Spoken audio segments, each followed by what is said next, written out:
আমি আছি এখন ভবনের ভেতরে, তো দেখাই তোমাদেরকে।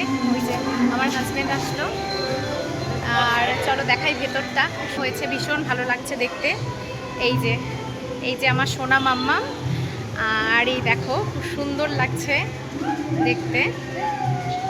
এখানে চলছে ফটোশ্যুট, ওই যে বৌদি দাঁড়িয়ে আছে, আর এই দেখো ডেকোরেশনটা খুব সুন্দর হয়েছে। আর এই যে আমার সোনা মাম্মা, আর এই যে বৌদি, ওর আজকে জন্মদিন, তোমরা সবাই ওকে আশীর্বাদ করবে।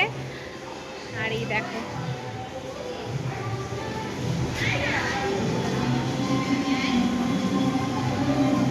আর ওই দিকটায় রয়েছে হলো, ওখানে কফি ফুচকার স্টলটা রয়েছে ওইদিকে, আর ওখানে হলো খাওয়া দাওয়ার সব ব্যবস্থা। এই দেখো জানু জানু ভীষণ হ্যাপি, এই যে ওর বাবার সাথে। চলো এখন গিয়ে ফুচকা টুচকা খাওয়া যাক।